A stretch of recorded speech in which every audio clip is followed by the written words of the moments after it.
least.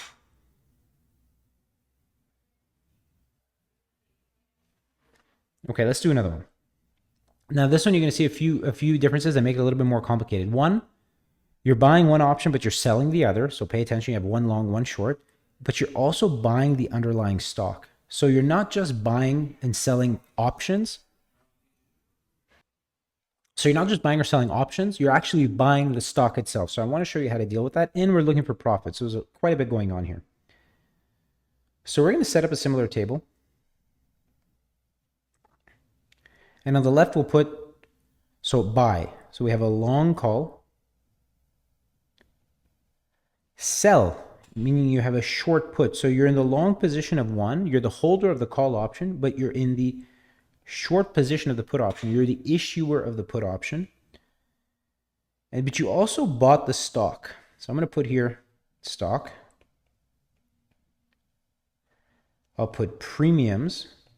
And why am I putting premiums? Because they asked me for profit, and I know for profit I have to involve premiums, and then I'll put profit at the bottom. Okay, so let's go through it.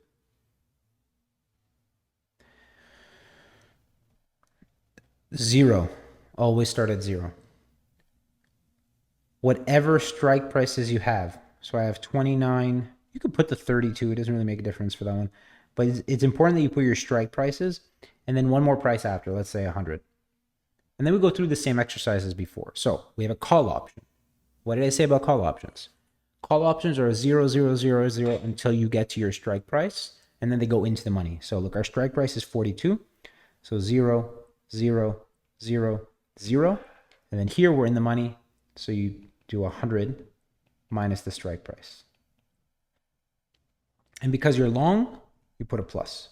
You're making $58 if the price goes up to 100. Okay, short. Put. Okay, what did I say about put? It starts in the money. So the strike price is 29. So here you put 29. And then once you get to your strike price, it hits 0 and then stays at 0. And then because you're short, you put a minus, you put a negative. You are losing 29. But you see how I'm doing that? I'm not worrying about long and short at the beginning. And this is the biggest mistake students make. And then it makes learning this so much more complicated. They think they have to learn 4 things. They think they have to learn, okay, long call, short call, long put, short put. Oh my God, how am I ever going to remember that? No, don't do it that way. You've got calls and puts. You've got calls and puts. So the pattern depends on if it's a call or a put. That's it. And then if it's long, it's positive. And if it's a put, it's negative. But the numbers are in the same position. So that's why I always put the numbers first. And then I look at it was long, so I'll put a plus. Short, I'll put a minus. Now the stock.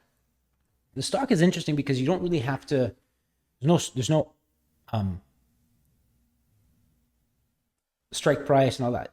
You bought the stock for $30. So if the stock goes to 0, well, you lost $30. If the stock goes to 29, you lost $1. If the stock stays at 0, you made nothing. If the stock goes to 42, you made $12. And if it goes to 100, you made $70. For this, right, it's really just the difference between what the stock price is and what you bought it for. That's it. There's no formula there. It's the difference between what you paid and what it's worth today. Okay. Now the premiums. Okay.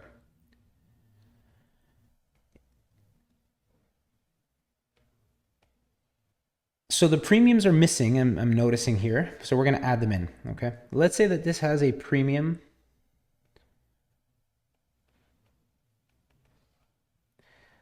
of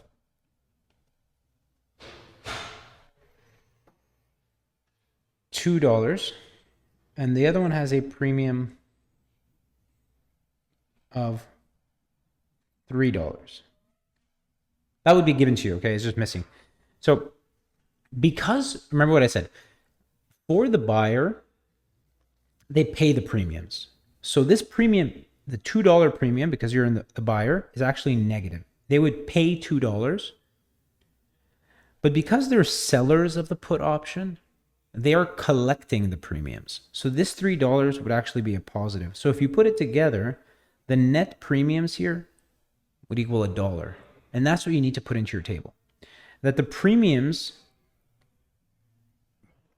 had a positive inflow of $1. And you put that all the way across because the premiums are not a function of the stock price. You collect that at the beginning.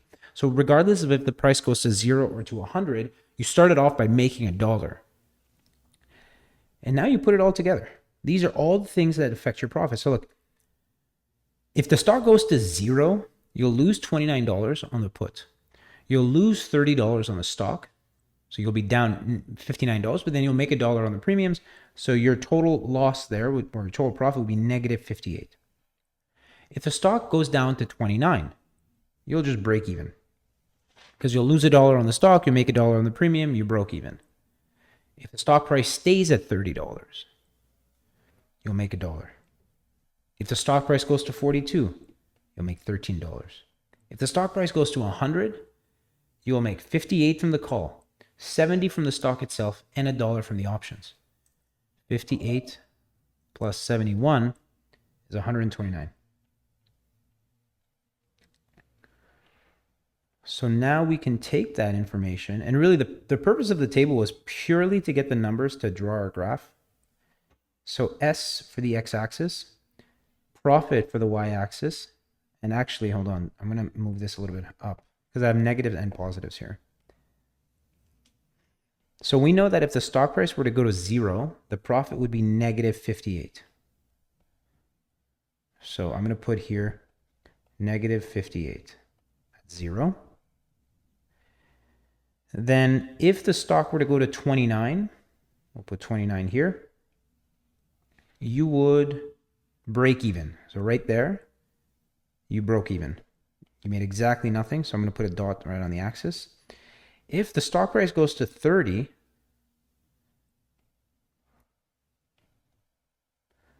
so actually let me move this down, If the stock price goes to 30, your profit was $1. Just a little bit above the axis. If the price goes to 42, your profit was $13. We're going to have 42, and then we're going to have 100. So 13, and then it was 129.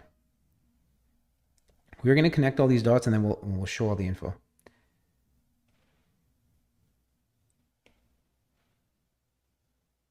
Okay.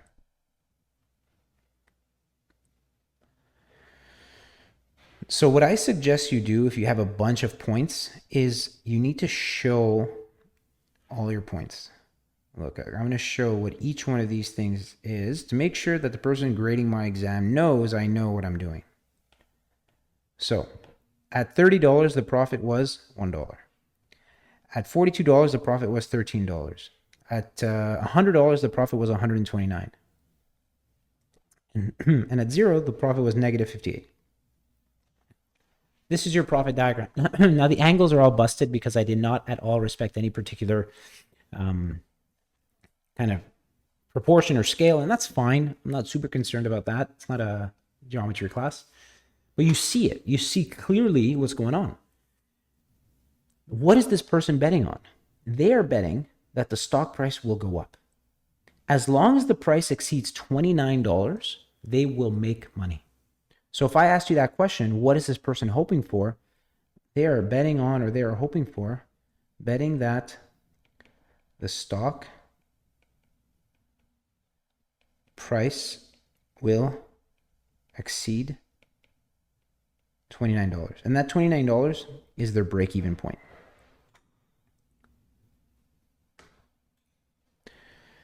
Okay, so spend a bit of time on this. If you have questions, if you're not sure about something, if you're trying to do a different example of this and you're just not getting it, please reach out to me right away. You know, if you do have options on your final, this tends to be, you know, a good 10% of the exam. Obviously, it depends on your teacher, but spend some time on this. Okay, and I'll see you next time.